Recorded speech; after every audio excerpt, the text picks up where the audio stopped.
my body started to shake. And I thought, this is kind of weird. It's sort of like the shake that I got after Jane died. I was having my lesson and I got off. I didn't even last. And I got home and I cried. And I thought, this is really strange. Like, what is going on here? And I realized it was the yin of yang. Like, the death of Jane changed me. And then this birth of this little boy changed me. The yin and yang of the grief and the love. Missing my sisters both times, but at different levels. You just lost your loved one. Now what? Welcome to the Grief and Life podcast, where we explore this new reality through grief-colored lenses. Openly, authentically, I'm your host, Nina Rodriguez. Let's get started. Is it possible to begin grieving a loss after 30 years? In this episode, we delve into the profound impact of grief in our lives and the importance of opening up the conversation surrounding it. Today, we're honored to have Judy Lipson as our guest. She is the author of Celebration of Sisters, It Is Never Too Late to Grieve, which is the winner of Literary Titans 2021 Silver Award. The sole survivor of 3 sisters, Judy founded Celebration of Sister as an annual ice skating fundraiser benefiting Massachusetts General Hospital, and as a way to commemorate the lives and the memories of her beloved sisters, Margie and Jane. Judy was the keynote speaker at the Bereaved Parents USA Conference in 2023. She presented at the Compassionate Friends National Conference and appeared at the Open to Hope cable television program, and she is a ForGrief speaker. Her passion for figure skating secured the recipient of U.S. Figure Skating Association in 2020 the Get Up Award. And in her recent memoir, Judy states, "There is no recipe for grief. The instant you suffer a loss, your life is changed." I think as listeners who have experienced grief, we can all resonate with that. I am honored to welcome you to the Grief and Life podcast. With us today, Judy Lipson. Nina, thank you for having me. Thank you for your podcast. And thank you being brave and sharing your story and yourself with all of us. Thank you so much, and I appreciate you saying his name. Let's start at the beginning. Your story is beautiful in it, with all the beauty that grief brings along with it. So it's painful, it has loss, but it is really a beautiful way to honor the lives of your sisters. Take us back to the beginning, 30 plus years ago, where you were 25 years old and your life forever changed. Yes, actually, it's almost 43 years ago. I'm 67 now. So I was 25 when my sister Jane, at age 22, was tragically killed in an automobile accident. And as we all know, your life is forever changed when you get that phone call or you find that person, whatever the circumstances are. And my sister Margie had been ill with anorexia and bulimia, so I get that call, and I never dreamed that it would be Jane. So Margie coincidentally was coming to visit me, so I had to be the one to tell her. And I was living in New York. My parents were in Boston, so I had to go home. And my father sent me back to New York. So here I was, 25 years old, with a career in retail at the height of the Christmas season. And I didn't know what grief was. I didn't know who I was in my 20s and had no one to talk to. So I just kind of got on this treadmill of life and squashed the grief. 9 years later, tragically, Margie, at age 35, died of anorexia and bulimia. And I was a mother, single mother at that time, raising 2 children. And again, I was taking care of everybody else, squashed the grief, and the cycle went on. 30 years later, my father was dying of a tragic illness, and I knew it was going to be a huge loss. And it was kind of pushed me to finally grieve for Margie and Jane. After 30 years, the process was challenging, probably the best gift I gave to myself, but probably the most grueling work I've ever done in my life. And then I decided that I wanted to honor my sisters. And so then when I started the Celebration of Sisters, the skating fundraiser, because we all skated as sisters and my sisters were fun and I wanted to do something. And I never realized the impact of the grief and what it had on my life. But by the same token, I wouldn't be where I am today. So it's kind of full circle. It's interesting how that works out. And there's not a single griever that I know that says this happened, and thank you for the lessons. I wish it wouldn't have happened this way. So we gain so much after grief, after we do the work. However, it's at a very high cost, and we wish it wouldn't be this way, but you seem to have transmuted so much of that experience, and as you can tell through your book. But let's go back a little bit. So for the listeners, you're the middle child. Jane was the youngest, and Margie was the oldest. And from what I understand, you were on the shyer side, and you were the quieter sister of the three. Margie, I understand, was the more extroverted one. She was a cheerleader, and Jane was just the young child, as most young children. They march to the beat of their own drum. But unfortunately, Margie suffered from bulimia and the anorexia for many years. From what I understand, it was 20 years. Yes. And so when you got the news about Jane, you actually expected it to be Margie, not Jane necessarily, right? Yeah. So the shock was devastating. And then having to tell Margie unfortunately spiraled downward after that. You know, I think anybody who has a sibling, especially sisters, can understand that, you know, a sisterly bond is something, even as sick as Margie was, we were always very close. And she could always read me or hear it in my voice. And she used to call me Lipson, and she'd go, you know, Lipson, what's up with you? A friend of mine and I started a needlepoint business, and Margie it was just like a year or two before she died. And she called to wish me good luck, which I don't remember, but my friend told me after all these years.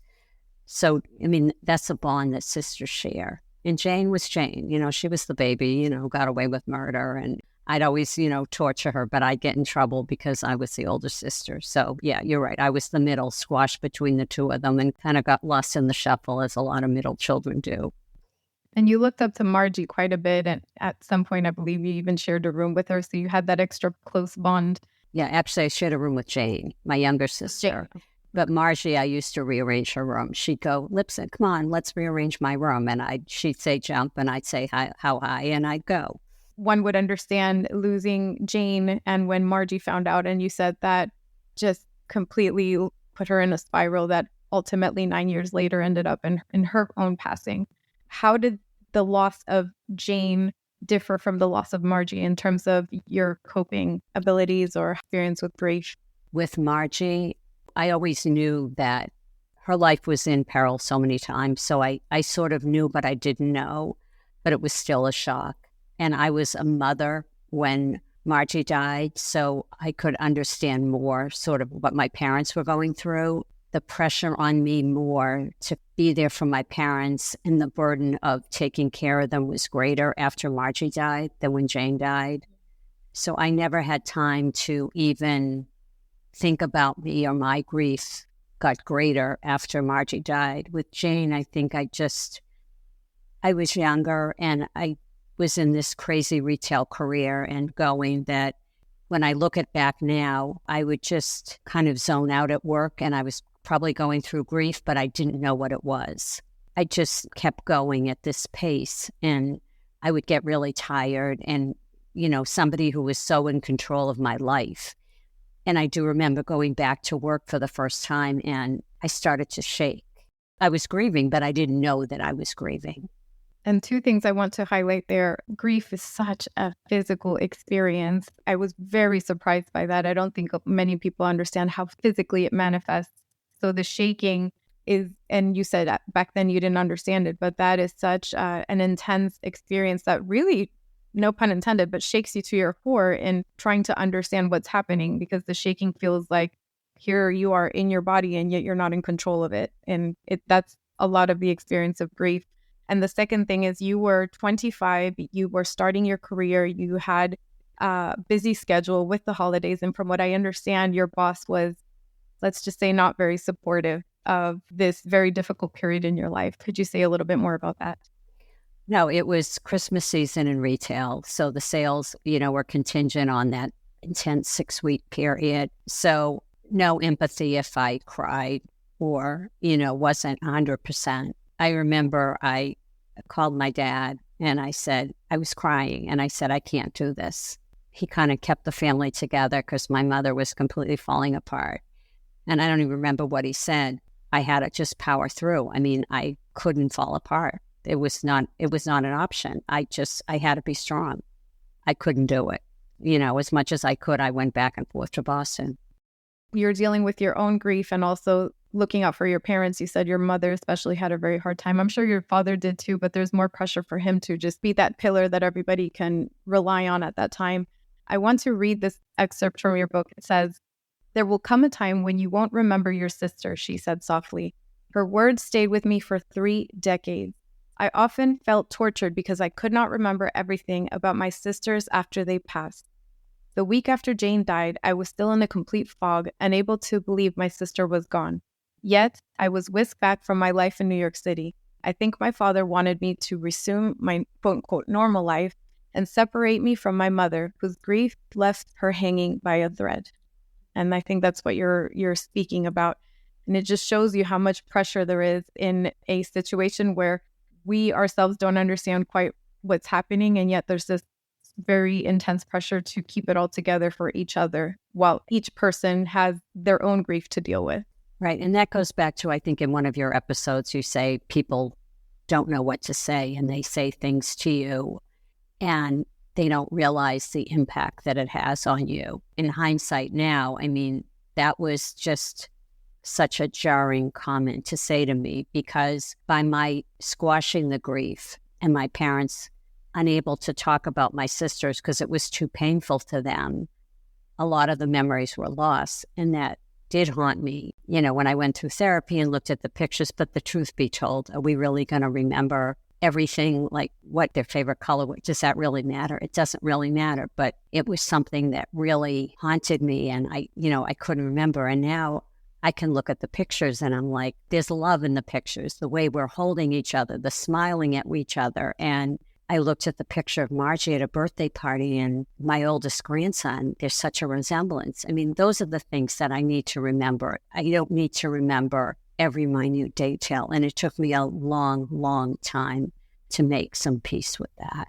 I understand that. I hear that loud and clear, because after we've done some work and after we've had some time to process, we realize what's truly important. But especially at that very beginning stage, everything feels important and everything feels enormous. Funny you say the example about the color. I remember crying because I didn't know what my brother's favorite color was. And I said, how did he die? And I don't even know his favorite color. And, in the grand scheme of things, it's not really that important. But I hear you when you say that, because in the moment, it does feel that important. And I also know the episode you're referring to is people say the darndest things. And as a griever, people are trying to console you in the best way that they know how. I have compassion for that now. But in the moment, it could be very jarring. And in my case, I had a colleague say, well, now that you're an only child, what are you going to do? Da, da, da, da, da. And I don't even know what she said after that. I just heard, well, now that you're an only child, the shift in your sense of identity after a loss can be very traumatic. It could be very hurtful.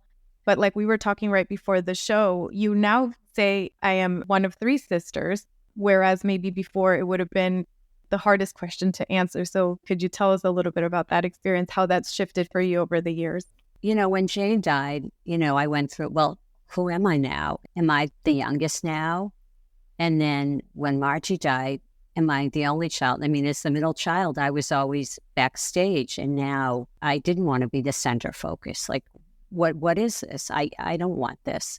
When people would ask me that infamous question, how many siblings do you have, that we all hold our breath or our heart skips a beat, and how do we answer this? And who do you answer it to? If you're out on a date for the first time, what do you say? And for a lot of years, I just said, it's just me. And again, after a lot of years and a lot of therapy, but that's not the truth. So I finally said, I am in the middle of 3, and sadly, I lost both my sisters, because the truth is, I am always the middle child. I am always the middle of 3, and my sisters are always part of me, past, present, and the future. And I need them always with me, even though they're not physically here, they are very much a part of who I am, past, present, and who I will continue to be. I resonate with that. And it's been 4 years, 3 months, and a week for me. And I still struggle with how to answer that question. I love hearing how other siblings in this position have dealt with it and how they get to a point of peace. I don't know if you could call it peace, but equanimity with that statement, and they can just say it more confidently, like yourself, the way that you're presenting it. So thank you for that. When Margie passed, you said you felt pressure to be the sunshine in your parents' life, to essentially help them with everything, make them happy. And can you speak a little bit about that experience, how that was impacted once you learned that, fast forward 30 years, your father his health was failing. You spent most of that time trying to help your parents, especially your mom, get through all of this. And then 30 years later, that shifts once your dad gets a certain diagnosis. Walk us through that time period, please. So I felt that it was just me. So I felt like I almost had to be the daughter for three. Then I got married, got divorced, had two daughters, and my daughters clearly brought light to my parents. So I felt, we always had to be with them. And there were times when I was just need a break, but I kept going because I felt, they needed this. They were also very good to us too. It was a lot of pressure being the only one and knowing the situation and knowing how much these girls meant to them. And they gave them life, essentially, after losing two daughters and having a daughter who was sick. So my father was the anchor that held the family together. And his loss, coupled with my best friend who was dying as well, all on the same time. And I knew I had seen a therapist on and off, and she kept saying, you've got to deal with the losses of your sisters. But I knew this was going to be a tremendous, tremendous loss, that it was finally time for me to take charge and deal with the loss of my father. So when he died, I started the work, and watching him fail was heart-wrenching. And we knew what the outcome was. It was a neurological illness and knew the outcome was going to be. And as much as it's a, quote, natural trajectory that you're going to lose a parent before you're going to lose a sibling, it was a huge loss. And I knew that I had to do this work. I've changed a lot since I've done the work. My family had a big adjustment because for the first time in my life, I started taking care of me, which was a very big shift. But it was important work. It was very, very challenging. It was a great gift, and I've met incredible people along the way. So I'm grateful that I did finally do the work after all the years. When your dad was passing, there were a lot of changes happening. Like you said, you started to take care of yourself. From my understanding, when somebody asked you about your sisters, you felt blocked from speaking about them. That started to shift with this diagnosis and understanding that you were going to lose your father. And with every loss comes a change in dynamics and in identity and new roles that are in a way sort of reassigned, your role with your mother, etc. You started the skating. Well, before we go there, what I want to get to is that your father passed 1 week before you did your first event. So you had this confluence of events at the same time that were very emotional, very tied to your sister, very tied to your family, to the changes that happened in the past and the ones that were upcoming. Talk to us a little bit about the skating initiatives, the fact that it's in November. From what I understand, it's Judy's birthday and the anniversary of her passing, and Margie's birthday as well. But November is the key time, 2011, the celebration of sisters, the ice skating fundraiser. All this is happening, and you also lose your father. Talk to us about that time. I was torn because obviously my father was declining and, we never knew what how. So I had planned it in November, like you said, because Jane's birthday is the 6th. She died on the 7th, and Margie's birthday is the 8th. So the first year it wasn't a skating event. It was just kind of like a cocktail party, launching it as a celebration of sisters. Fortunately, my father passed away the week before, and against my family's wishes, I went ahead because I felt I still had to honor my sisters. And in my heart, I knew my father would want me to do it. And I felt it was important to set the stage for this important event and honor my sisters. The following year, we started the skating because we all as girls skated as kids. And I felt that they were fun, and I wanted to give back to the hospital that had treated Margie, and our family is very philanthropic, and I wanted to do something fun because my sisters were fun and something that we connected, and I skated. So it mushroomed into quite a big event. I did it for a decade. It's kind of on pause right now. I'm a little older. I'm the grandmother of 3. I broke my foot last year, so maybe we'll bring it back for my 70th. As you said, I never talked about my sisters, and now they were up front and center. and Margie's friends came. Janie's childhood friends came.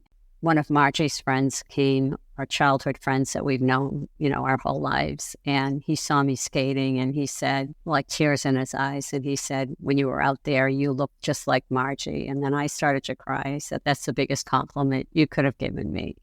A couple of Jane's friends come. I was touched by this support for a decade, that people supported it all these years. And I'm just very grateful. And it gave me a focus and a way to channel that November where I was so wrought with my grief and heart-wrenching getting through that time. It really, because the event really took a year to plan, it gave me another thing to focus on.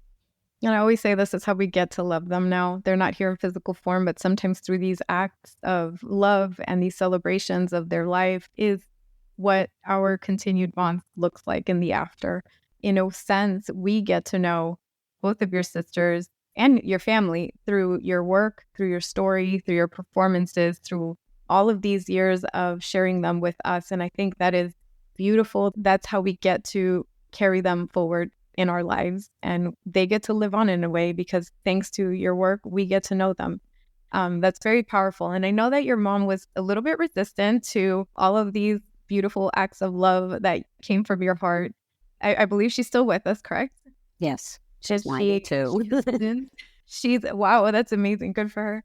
And she's still apprehensive, or has she, softened and embraced it over time? How has her grief shifted? It's hard. I mean, she lost 2 children, and one with 20 years with a mental illness. It's very hard on a parent, anybody with a mental illness. It's very, very difficult. So, I mean, she came every year, and, I can appreciate how difficult it was for her, but it's also something that I needed to do for my grief and for me, and to honor my sisters in my way, keep them with me. And skating was a memory for me that I do remember, and it was a happy memory. And, after so many not so great memories with Margie, this was one that I remember that she was really a great skater, and it's a happy memory of all of us together and that the 3 of us shared.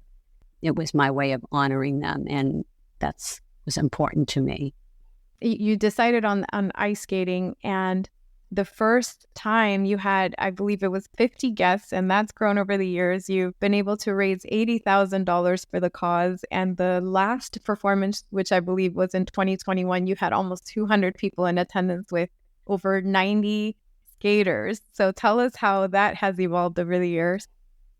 It just kept growing and growing, and people loved it. And it was a community event. I didn't have any, big stars or whatever. I mean, I skated. I'm just a recreational, started later in life and doing it. I think people felt the love and the warmth and just loved to be a part of it. It was a real community event for a good cause, and people kept supporting it. And we're kind of disappointed that I, stopped doing it, but we may bring it back.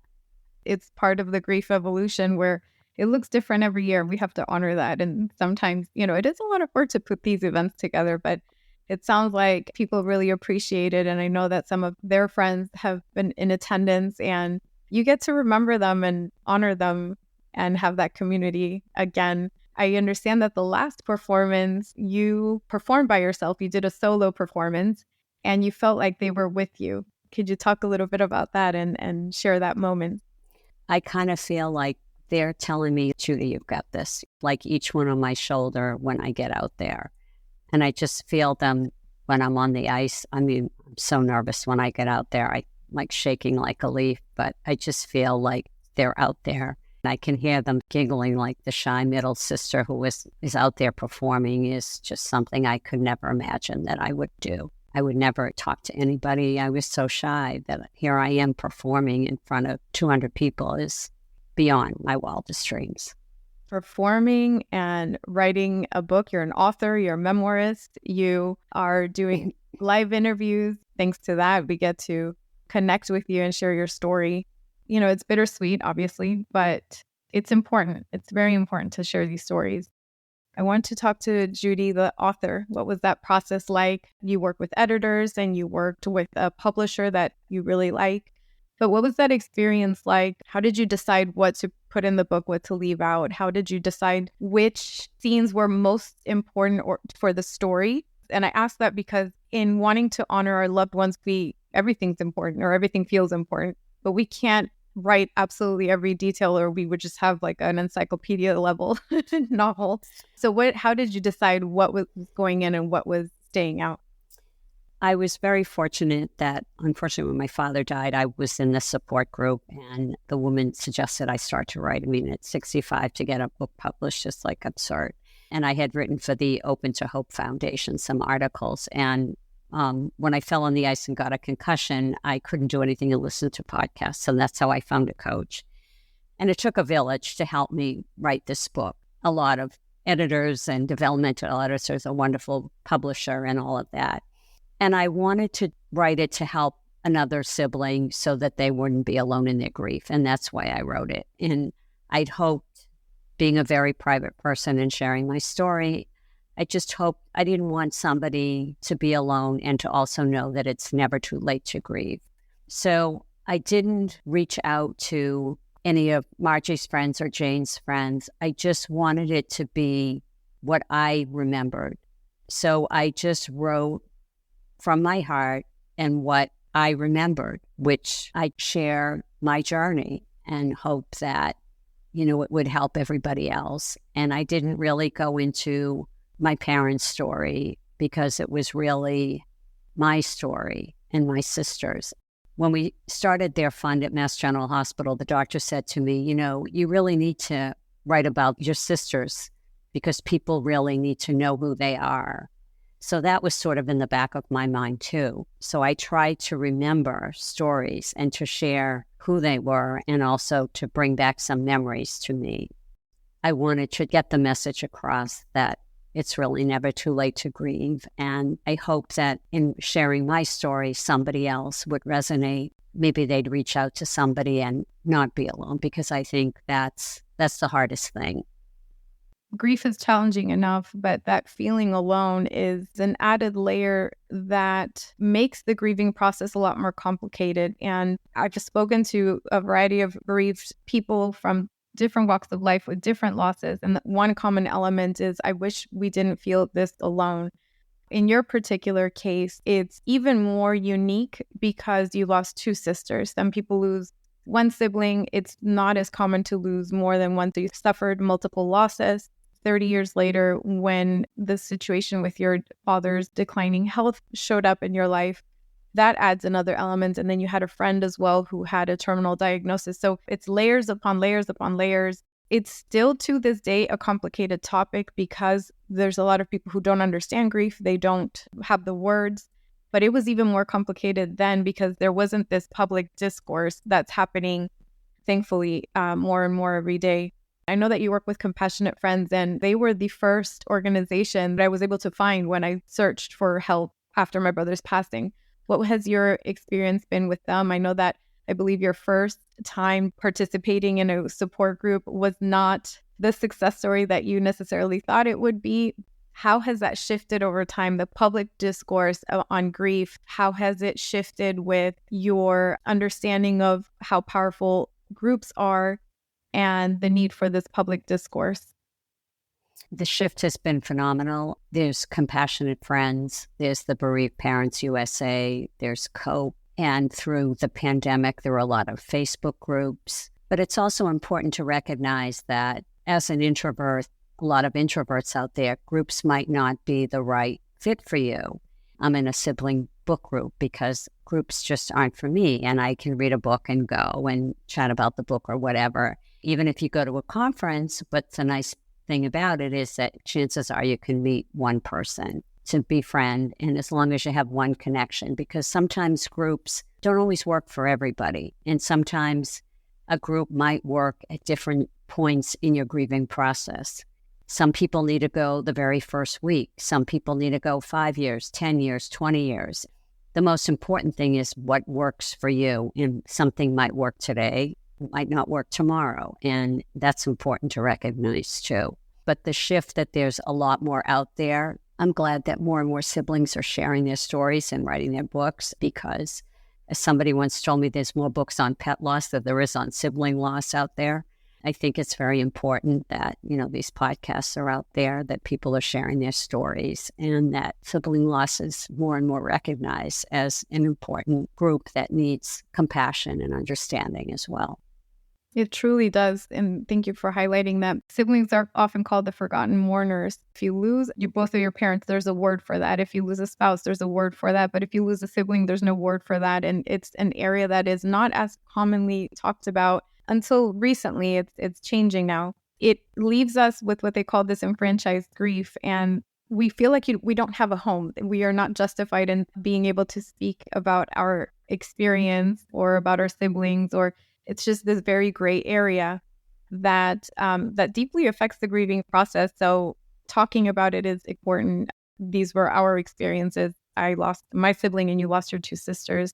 So it is really important. And like you said about the groups are not a one-size-fits-all, like you mentioned. And it is very true that, like anything, like with a therapist or any type of support or coaching, people need to find the right fit for them. I know that I've presented some opportunities with certain groups to my parents, but they're not quite aligned, whereas they are perfectly aligned with me. Thank you for sharing some of those organizations that are doing amazing work, being that support that so many of us desperately need, especially in the beginning. For example, with Compassionate Friends, I'm not as familiar with the other ones, but with Compassionate Friends, I know that they have subcategories of loss, and which is very important because let's say Judy losing her two sisters goes to a group where you have bereaved parents. You could talk about your loss, but it's not the same. There's a gap in communication. So it's very important to connect with people who are also going through a very similar experience to yours, not just a generic grief group, unless that serves you. I mean, if it serves somebody, then that's fine. The Compassionate Friends also has subcategories by suicide, and they also have the twin group and a writing group. So there's various opportunities throughout the week, different groups. What practices have you found helpful? Obviously the writing, obviously the book, and obviously the event. Those have been very specific to bringing your experience to the world. Has there been any other practice that has helped you throughout the years that maybe you haven't mentioned? Grief, for me, it's an experience that requires different levels of support at different times. Sometimes journaling, sometimes it's meditation, sometimes it's the group, sometimes it's this podcast. So you have your outlet with the book and you have your fundraiser. Is there anything else that you've also found helpful along the way? Well, through doing, the book and the podcast and meeting people at the conferences, I've been fortunate to meet several individuals that I've connected with, that I've met, that I speak with on a regular basis now, that I'm so grateful that I have now in my life. Having them, and we don't necessarily always talk about grief, but just that we know that if we need to, we have each other. And that's been very, very helpful, which in hindsight, I wish I had all those years ago, but I'm grateful to have it today. That's been wonderful. Through all these avenues, I've met a lot of, wonderful people and the connections. And my skating is my go-to. I mean, that's my active meditation. That's kind of where I just, zone out and remembering, and also being with my grandchildren. Which I understand when your grandchild was born, it shifted a lot of this grief into full joy. Could you tell us a little bit about that? Yeah, actually, it was with each three. I would say that with grief, we wouldn't grieve so hard if we didn't love so hard. And the same is with joy and the love. When my first grandchild was born, he's named for my father, Benji, I went back on the ice and my body started to shake. And I thought, this is kind of weird. It's sort of like the shake that I got after Jane died. I was having my lesson and I got off. I didn't even last. And I got home and I cried. And I thought, this is really strange. Like, what is going on here? And I realized it was the yin of yang. Like, the death of Jane changed me. And then this birth of this little boy changed me. The yin and yang of the grief and the love. Missing my sisters both times, but at different levels. And then when my second grandson was born, Jake, in the Jewish religion, we have a bris, the circumcision ceremony, and he was a preemie, so it was 5 weeks late. My entire family was there, and it was a beautiful, beautiful ceremony, 4 generations. And my, daughter and son-in-law came in from New York and all this. It was beautiful. And then next day I was like crying and very upset for 2 days. And I realized that I was really hurting and missing Margie and Jane. But the difference is that I allowed myself to feel, which I hadn't done for so many years. And then my third grandchild, Madeline, who's named for Margie, when she was born, the floodgates came because, she'll represent all the good that Margie was, the smile, the laughter, and she's a sweetie. Each one brought a different emotion. And again, missing my sisters, but celebrating this joy, but also the grief, so yin and yang, all beautiful. I've found that whenever I feel a lot of joy, immediately I also feel a lot of grief. It's almost like they're holding hands forever now. And it's okay. It's perfectly okay. So it sounds like it's a similar experience for you. And I could also see how the little one she probably just embodies the spirit of your sisters and seeing her, because you have the boys and the girls. And so they're different dynamics, but you get to have that beautiful bond with her as well, with all three of them. This is a kind of a random question, but have you ever received signs from your sisters throughout the years, maybe as a dream, or just some people associate them with encounters with animals or magical moments that we sometimes can't find words for? Yes. Yes. So I never went to the cemetery all these years. And I think it was like 2015 when I went through the complicated grief study, and he encouraged me to go to the cemetery, which I'd never done. So I go to the cemetery, and it's a very cloudy day, and I couldn't find their plots or whatever. And I had yellow flowers for Jane because her room was yellow. I had pink flowers for Margie. And I couldn't get the urns up, turn them upside down and get the flowers in. So I struggled. I get them up. No sooner did I put those flowers in, the clouds disappeared and the sun came out. It's like they were greeting you. That's so powerful. Thank you for sharing that. It's sometimes when we get to a very quiet place that we can hear and feel these signs, but that's just beautiful. And we just know beyond reasonable doubt that it's such a powerful feeling. So I'm glad you got that. Have you been to the cemetery since, or that just was the one special time? No, I was going to go again, and I forgot something happened, and then I haven't been since. Yeah, that's a beautiful memory, and thank you for sharing that memory. It's such a complex reality, but it's bittersweet and it's beautiful and it's joy and the pain and it's all the things at once. What would you say to somebody who is apprehensive about exploring their grief or doesn't know where to begin in doing their grief work? What would you say to that person? I would say be kind to yourself. I would say talk to another bereaved sibling if you can find one, and do what feels right for you. And take one step at a time, and don't compare yourself to anybody else. Your journey, everybody's journey is their own, in their own way, in their own time. But just don't feel alone, and don't know that there are people out there to help you. Beautifully stated. It feels intuitive, but it's not when you're going through this very confusing time, and especially if it's somebody's first time with profound loss, knowing that you're entitled to seeking help and it's okay to put yourself first and take care of yourself is actually a very big step for the bereaved, because so much of it is feeling like you have to scramble to keep your family intact as much as possible amidst all this chaos. It is okay to take care of yourself, put yourself first, and it actually ripples out from there. With that said, where can people get a hold of you? What is the best way to contact you, get in touch with you, or see your work? The best way is through my website, judylipson.org. Everything's all there. Everything's there. So I will include that in the show notes. And with your permission, I'll also include that beautiful video of you ice skating that I believe it was the final fundraiser, which you see it come to life. And it really made me smile when I was watching that video. It's very powerful. Before we close out, we're almost at the hour mark, but before we close out, is there anything that's in your heart to share with the listeners today that maybe I didn't ask you? I would just reiterate that it's never too late to grieve. And for all of you who have lost anyone, please know that you're not alone, and we share your love and we share your compassion. What would Judy today say to Judy at age 25? You did the best you could at that time. Thank you, Judy. Thank you so much for having me, Nina. That's it for today's episode. Be sure to subscribe to the Grief and Light podcast. I'd also love to connect with you and hear your thoughts and your stories. Feel free to share them with me via my Instagram page at Grief and Light, or you can also visit griefandlight.com for more information and updates. Thank you so much for being here, for being you, and always remember, you are not alone.